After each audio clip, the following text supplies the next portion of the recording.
Hello and welcome to my channel, Close Reading with me, Dr. Octavia Cox. So today I'm going to be looking at the marvellous, the magisterial, the magnificent Jane Austen. And I'm going to be focusing in particular on her novel Pride and Prejudice, first published in 1813. Remember, if you like the video, do please subscribe and hit the thumbs up.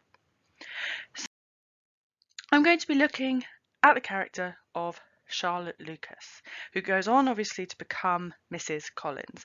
I think she's a character that's really worth looking at in more detail because I think she's often overlooked. But actually, by looking at her more closely, we can think about many of the things that Austen is doing in Pride and Prejudice. For example, we can interrogate some of Austen's gender politics. But also on a more technical level, I think what's interesting about Charlotte is that she is treated by the narrative voice slightly differently from the way that Lizzie Bennet is treated by the narrative voice.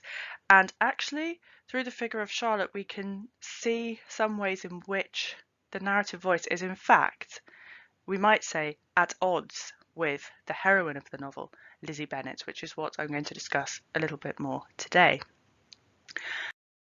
I want to focus particularly on the immediate fallout from Charlotte's engagement to Mr. Collins.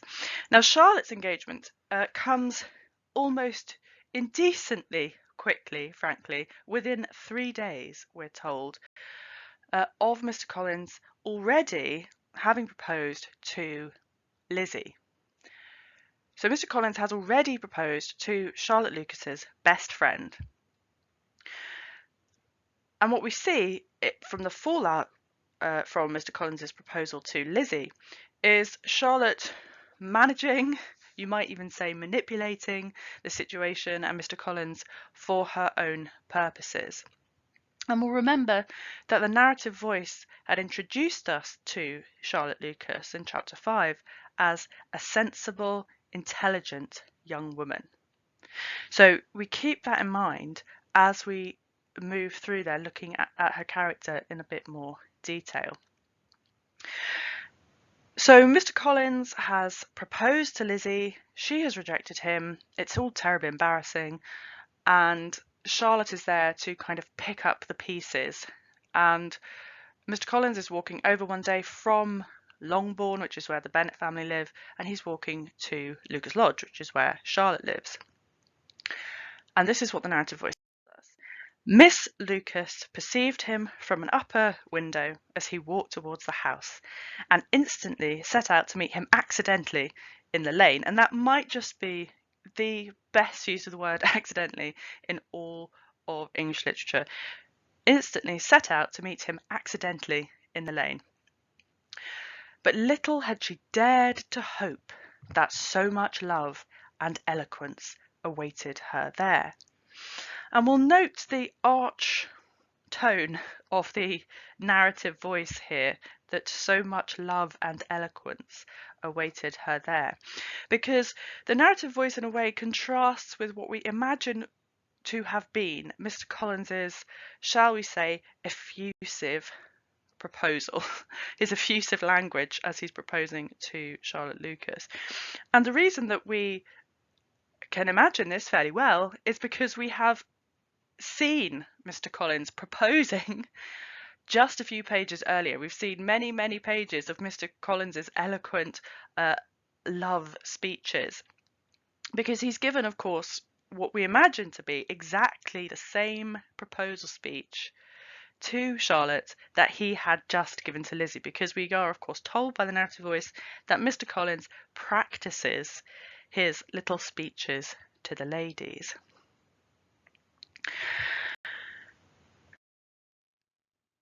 Austen, or the narrative voice you might say, provides the character of Charlotte with a lot of narrative space to explain her reasoning and her rationale, and this is important. So the narrative voice tells us, Charlotte herself was tolerably composed. She had gained her point and had time to consider it. Her reflections were in general satisfactory. So Charlotte has thought about it. The narrative voice does not present her as stupid or impulsive or acting hastily. She's composed, she's had time to consider it, she's reflected on it, and she's satisfied. And as we move on then through the text, Mr. Collins, to be sure, was neither sensible nor agreeable. His society was irksome, and his attachment to her must be imaginary, but still, he would be her husband. And I think it's really interesting to focus on the word must there. So his attachment to her must be imaginary. And this is a great example of one of the qualities of Austen's writing that she is most well known for. It's called free indirect discourse. And although Austen was not in fact the first to use this style, she definitely was the first to really, really hone it for her kind of narrative purposes. And what free indirect discourse is a sort of style or form in which the narrative voice moves into the mind, the perspective, the thoughts, the perception of a character. And that moving in and out of the mind is quite fluid and quite slippery. So it's not always immediately clear whose opinion you're being presented with. And often, because it's slippery, what happens is that actually you're being presented with a character's opinion as if it were narrative fact. And it's up to you as the reader to determine whether what you're being given actually is a character's opinion or if it is, in fact, narrative fact. So one way to kind of unpick this or think about it is to say, well, if it was narrative fact, the way that this sentence might be presented, the way this statement might be presented is to say his attachment to her was imaginary, or his attachment to her is imaginary. But that's not what Austen writes. She writes his attachment to her must be imaginary. And that's the use of the word must there is it's the word that you would say to yourself to kind of, as you were thinking through a thought, oh, it must be the case that X. It must be true that's something or other. It's not narrative fact. It's the thoughts and the musings of a character, in this case, Charlotte. So we move into the mind of Charlotte here through that use of the word must. And what this does, once we kind of think about this and see that that must be Charlotte's must, that we can see the rest of the sentence then also applies, and also must be Charlotte's perspective. So she knows his society was irksome. That's her opinion. That's Charlotte's opinion. And of course, we know that as readers. We've had plenty of pages of Mr. Collins. We have spent time in his company. We have read his letters. We know that his society is irksome. But the point is that Austen is presenting this as Charlotte knowing it too. She knows that he's not sensible. She knows that he's not agreeable. But still, he would be her husband. She's not blind and she's not self-deluded, which is important. Austen is not presenting us with a character who is trying to persuade herself that Mr. Collins is something that he's not. She's not one of those characters that says, oh, but I see in him something that the rest of the world doesn't see. She knows that he is flawed in many, many ways, but still she has reflected on it and she's made her decision with her eyes open. Without thinking highly either of men or matrimony, marriage had always been her object. It was the only provision for well-educated young women of small fortune, and however uncertain of giving happiness, must be their pleasantest preservative from want. And this is absolutely one of the key statements in, I was going to say in Pride and Prejudice, but probably even in all of Austen's writing. And that want there is not desire. It's not, I want this, I desire this. It's want as in need. So marriage must be their pleasantest preservative from need. And remember that this is a period in which women could not earn their own living. I mean, yes, you could sort of survive and get by being a governess or by being a lady's companion, but it really didn't pay very well and was often not very nice at all. So we might think, for example, in Emma, of the character of Jane Fairfax, who has a real sort of aversion and horror to becoming a governess. And given that the family that she's going to have to go off and work for is a family who is friends with Mrs. Elton, we might be able to imagine why, you know, the living conditions that she might have to sort of live under. And we might also think, you know, it's a couple of decades later, but of a character like Jane Eyre, and the way that Jane Eyre, that Charlotte Bronte's Jane Eyre, is treated by somebody like Blanche Ingram, for example. So there were almost no ways that a woman could make her own money.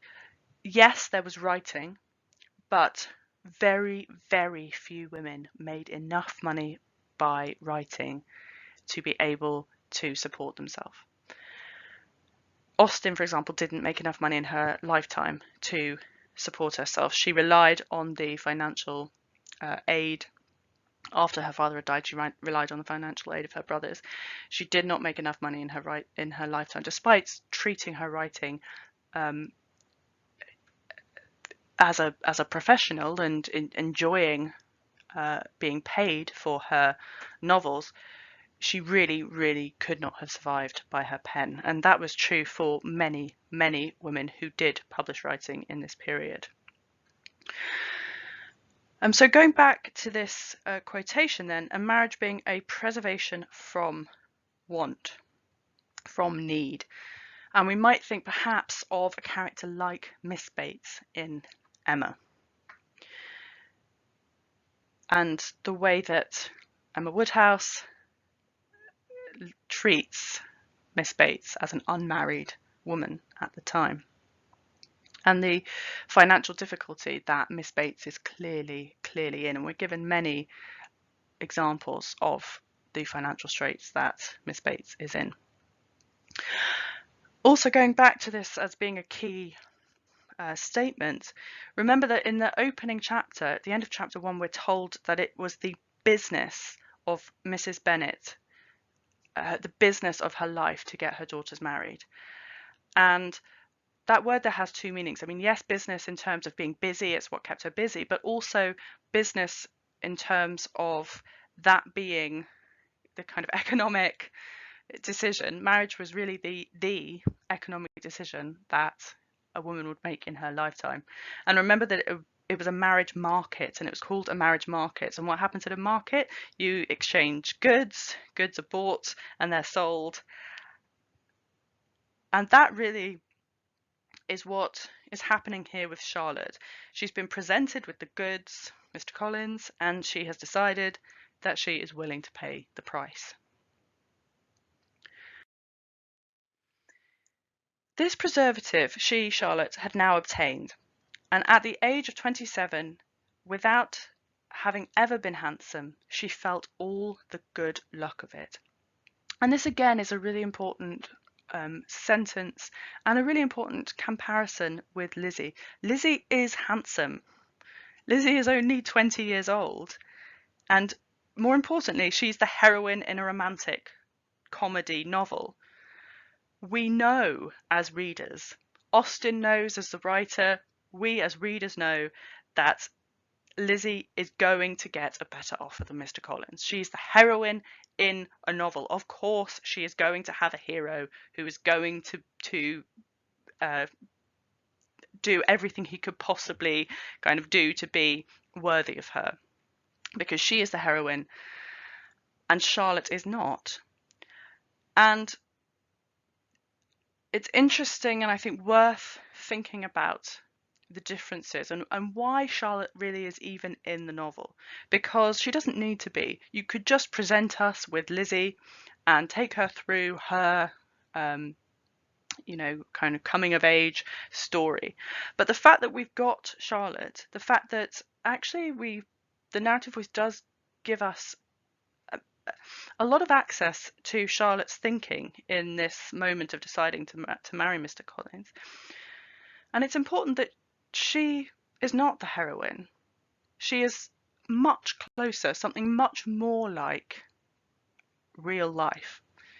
So you can see that Austen is one of the kind of key figures in transitioning from romance fiction of the 18th century and the move towards realism that really dominated in the 19th century through characters like Charlotte Lucas, who you are much more likely to find in real life. You're not really very likely to find a character like Lizzie Bennet in real life, and that's sort of the point, and that's sort of the charm, that she lives in a novel and you know that she's going to be okay and everything's going to work out and she can have these kind of witty riposts and so on.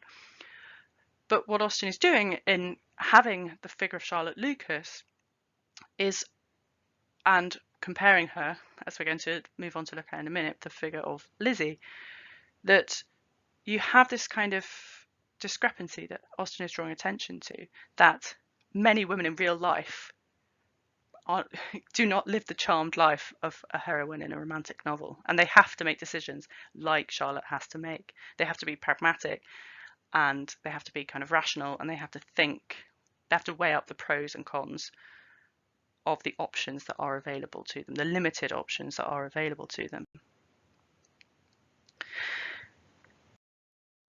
So Austen, in presenting the character of Charlotte Lucas, really shows us a different kind of young woman living in Regency society. You know, rationally, she makes the best of her lot. She has her eyes open, and she's really given a very fair hearing by the narrative voice. Then, of course, she has to go and she has to tell Lizzie. And this is all terribly embarrassing because Mr. Collins has just proposed to Lizzie, but also because Charlotte knows that Lizzie does not think very highly of Mr. Collins. Engaged to Mr. Collins? My dear Charlotte, impossible. So this is Lizzie's reaction to the news, and it's an exclamation. She is so sort of astounded by this news that she can't articulate herself in full sentences. These are outbursts. We've got two exclamation marks, but also that hyphen there, my dear Charlotte, impossible. That hyphen there is a kind of brilliant hyphen by Austen because it stands for so many things. It's standing really for all the thoughts that Lizzie is thinking, that are rushing through her head in that moment. And Austen, in using that hyphen, kind of gives the reader the space to imagine all the things that Lizzie might be thinking. My dear Charlotte, impossible. And in that pause, all manner of things we can imagine Lizzie is thinking.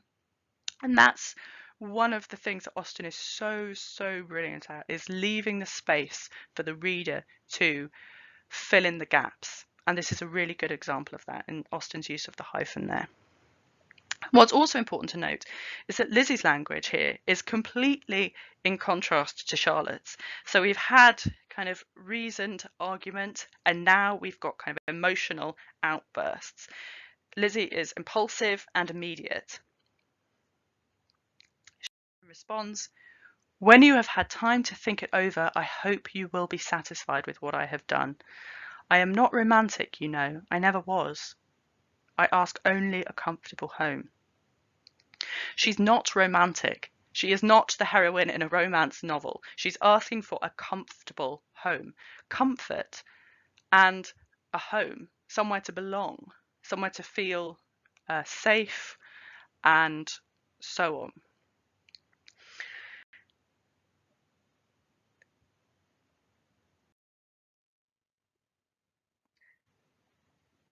So one of the things that I want to sort of show in particular in this video is that the narrative voice really does give Charlotte a hearing that Lizzie doesn't.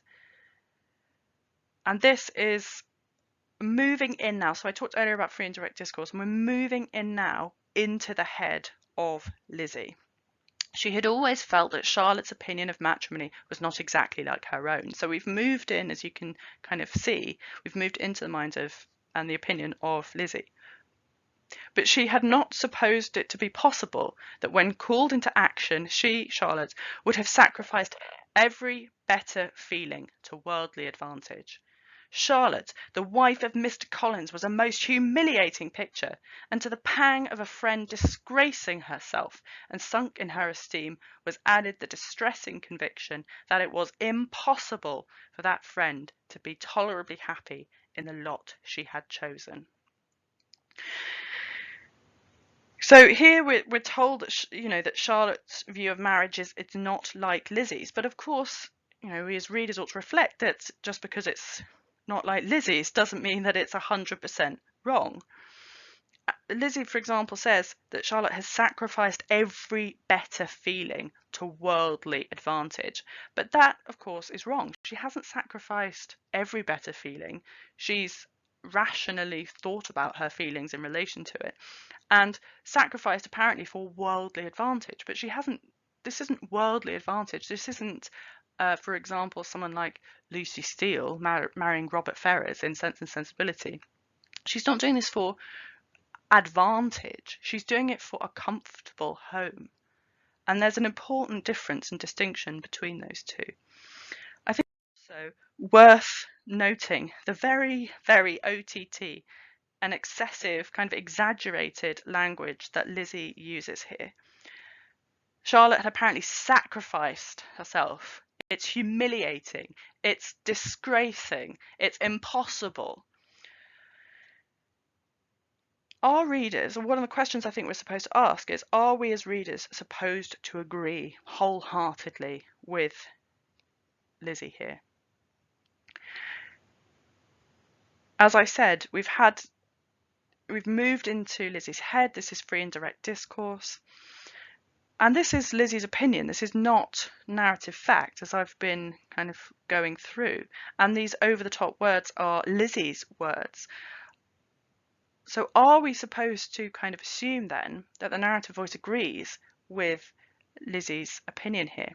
And I think one of the interesting parts of this is the way that Austen has the narrative voice give to Lizzie the aural echo, so the sound echo, in having Lizzie use the word impossible again. So it was impossible for that friend to be tolerably happy. So the first time that she'd used it in this scene, it's engaged to Mr Collins, my dear Charlotte, impossible. But of course we know that it's not even possible, but it is actually happening. Lizzie is completely wrong. It is not impossible.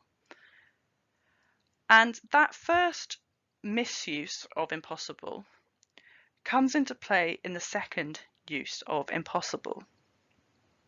It was impossible for that friend to be tolerably happy in the lot that she had chosen.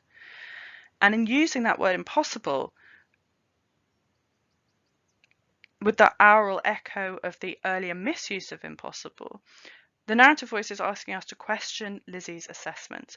And of course, later we see Charlotte Collins, as she is then, at Hunsford Parsonage, and she is indeed tolerably happy still in the lot that she had chosen. She's orchestrated arrangements there so that basically she never has to see Mr Collins.